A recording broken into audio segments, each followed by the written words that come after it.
bienvenue. Nous allons parler de la non-identification, que ça soit aux sensations physiques, aux émotions ou aux pensées. En général, en fait, comme nous partons de la base du présupposé que nous existons à part entière, comme une personne, un individu, séparé du reste du monde, nous créons une dualité sujet-objet. Donc il y a moi, je, et puis il y a le reste, l'autre, tout ce qui est en face de moi. Quand je vais considérer par exemple une émotion, par exemple je me mets en colère, je vais m'approprier cette sensation qui va monter en moi et qui va parfois me déborder. Du coup, je vais avoir la sensation que je suis en fait devenu un immense monticule d'émotions, de colère ou de tristesse, et ceci va m'envahir et m'empêcher de garder ma lucidité. Donc c'est un petit peu aussi le propre de l'émotion, c'est de donner une sorte de feu soudain qui va prendre et qui va envahir tout notre individu.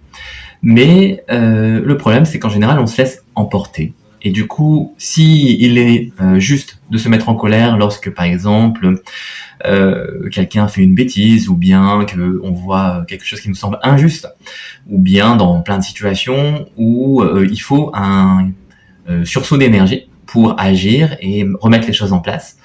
Parfois, dans certaines relations, l'insécurité et l'agressivité excessive va amener quelque chose de non opportun. Et du coup, parfois, on s'en veut par après, mais sur le moment, on n'est pas capable de gérer l'émotion. C'est la même chose avec les sensations physiques ou les pensées. On se laisse souvent emporter parce qu'on s'identifie, c'est-à-dire qu'on devient cette chose que l'on considère comme propre à nous-mêmes, c'est-à-dire c'est ma douleur au genou, c'est mon frère, c'est ma sœur, c'est mon problème, c'est mon travail, etc. Et toute cette appropriation fait que toutes les choses qui existent nous appartiennent, mais en général aussi deviennent un fardeau, puisque au moment où elles devraient s'alléger, disparaître et laisser l'espace pour autre chose, elles perdurent, et souvent elles sont entretenues par un peu tout, les formes pensées, le système émotionnel, et très souvent, bien sûr, par le corps et les perceptions physiques. Du coup, c'est vraiment difficile de gérer certaines situations, et puis on se sent mal par rapport à ça. On peut se sentir par exemple timide, on peut avoir du mal aussi à s'affirmer, on peut se sentir tout le temps victime d'injustice, on peut avoir l'impression que le monde est extrêmement violent. Et toutes ces sensations négatives, ou parfois même positives, on peut aussi parfois ne pas voir les choses de manière lucide. Par exemple, lorsque vous êtes amoureux, il y a un voile aussi qui se pose sur la réalité. Et ces perceptions modifiées peuvent nous mener dans des situations parfois catastrophiques. Alors, la non-identification, c'est de se rendre compte que, quelles que soient les choses qui me traversent, qui se produisent à l'instant T, elles ne proviennent ni de moi, ni de l'extérieur, ni de quoi que ce soit. Il n'y a pas de cause, c'est juste un mouvement, une énergie. Par exemple, on parlait tout à l'heure de l'émotion, en particulier de la colère. Voilà, c'est un bon exemple en général. Je suis sur la route, il y a quelqu'un qui me double, et puis je m'y attendais pas, je faisais pas attention. Du coup, je suis surpris, du coup, je commence à klaxonner, à l'injurier, et puis je m'énerve tout seul dans ma voiture. Pour peu que l'autre s'arrête et descende de sa voiture, il y a une confrontation, et puis peut-être moi je vais avoir peur, et du coup je vais retenir la situation comme quelque chose de terrible, alors qu'au final il s'est passé peut-être 2 secondes de perturbation, et après j'ai tout entretenu, et cet excès a amené à vraiment un conflit extérieur et intérieur. Si je laisse la colère, parce qu'elle est justifiée peut-être, en tout cas elle vient, et je ne peux pas l'empêcher une fois qu'elle est là, d'exister, bien sûr, mais une fois qu'elle est là, c'est de l'accueillir comme un mouvement, quelque chose qui passe comme un nuage dans le ciel, mais qui n'a pas de substance. Donc je ne peux pas vraiment le saisir et en faire quelque chose d'autre que ce qu'il est. Donc cette émotion de colère va venir, je vais être, peut-être irrité de la situation, mais je vais reconnaître l'irritation, c'est-à-dire je vais ne pas juger la situation, je vais la vivre. Et ça, c'est vraiment différent que de commencer à gamberger, à insulter l'autre parce que je me sens dans ma bonne légitimité et que l'autre, c'est vraiment une personne vraiment mauvaise d'avoir fait ce tour alors que moi, je conduisais bien, tranquillement, et que j'étais dans mon droit. Et en fait, ce détournement de la situation, cette apposition d'autres phénomènes, d'autres effets mentaux, d'autres émotions, fait que je vais produire de plus en plus de dualité, c'est-à-dire de séparation entre la scène et moi-même, entre l'objet et le sujet. Et de ce fait, eh bien, puisqu'il y a séparation, il y a maintien, c'est-à-dire que il y a plus d'harmonie. Et donc, du coup, les choses, forcément, restent dans le conflit. Pour retourner à cette harmonie, il faut laisser la vie exister. Et donc, les émotions faisant partie de cette existence, je les laisse perdurer le temps qu'il faut pour qu'elles s'expriment, mais que ce soit la pensée, l'émotion ou la sensation physique d'irritation, je me le permets, je me sens pas coupable d'être en colère, parce qu'il y a aussi l'inverse où je pourrais me dire, dans cette situation-là, j'aurais dû rester zen, c'est vrai que peut-être la personne était pressée ou elle était pas bien, etc.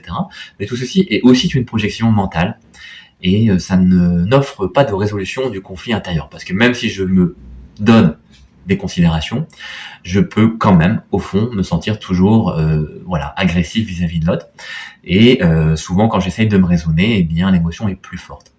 Donc, ce n'est pas forcément une solution que d'essayer d'être froid sans ressentir justement l'émotion, mais au contraire, peut-être laisser exister la sensation et de la vivre pleinement. C'est plus difficile puisque ça ne peut pas vraiment s'expliquer. C'est quelque chose qui se vit. Et de ce fait-là, je vais laisser vraiment couler les choses. Et puisque je deviens fluide, un peu comme de l'eau, où il peut y avoir plein d'éléments dans l'eau, mais finalement tout va dans le même sens, même s'il peut y avoir des remous, des courants divers et variés, mais finalement tout coule dans le même sens. Eh bien, ici, la situation va couler dans le même sens, et je laisse l'émotion, les pensées exister, mais sans ressentir que ça me vise. Voilà. Et ça, c'est le plus difficile, c'est d'introduire tout doucement cette absence de sensation qui dit je suis en colère, qui dit je suis visé, qui dit c'est moi qui ai mal, c'est moi qui suis victime, ou qui accuse aussi l'autre, qui renvoie à l'extérieur ce que je me refuse à l'intérieur. Et donc c'est un petit peu un miroir extérieur-intérieur. Et quand j'arrête d'essayer de faire de tourner dans ce jeu de c'est à qui la faute, voilà, à moi, non à toi, eh bien je retrouve une sorte de calme, de paisibilité profonde, qui va en surface peut-être être agité, mais en profondeur, ne rien laisser paraître de ce remous.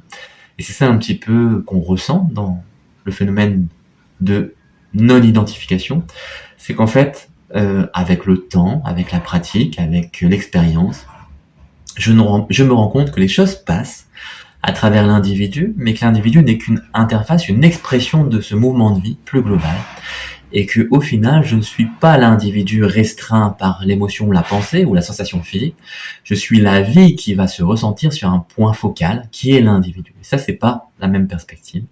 Et bien sûr, c'est à vivre, hein, je l'explique, mais c'est pour vous donner un aperçu, une idée que c'est possible. Voilà pour ce petit tour d'horizon de la non-identification, que ce soit aux sensations physiques, aux émotions, aux pensées, ne plus introduire de dualité, et simplement c'est constater les choses, les observer entre guillemets, mais sans prendre de recul. C'est ça, être vraiment la chose. Par exemple, parfois vous êtes dans un sport, dans une activité physique, ou quelque chose qui vous prend vraiment votre attention, mais vous êtes fondu dans l'événement, dans l'énergie, mais il n'y a plus de sensation que c'est vous qui agissez. Mais ce n'est pas non plus une absence corporelle, ce n'est pas une absence mentale ou émotionnelle, ou un refus, c'est vraiment une totale imprégnation. Et vous êtes donc dans ce mouvement. Et c'est ça qui est en fait la non-identification. Donc c'est pas une absence de vraiment un vide complet, c'est dans cette non-appropriation, eh bien vous acquérez entre guillemets une certaine plénitude qui va donner naissance à une conscience individuelle bien sûr, mais aussi non individualisée, c'est-à-dire qui ne se restreint pas, qui ne pose pas de limite. Et de ce fait-là, les choses ne vont pas être cristallisées. Et c'est ça qui est libérateur. Voilà, sur ce, je vous laisse. Je vous souhaite une belle journée, une belle soirée. À très bientôt.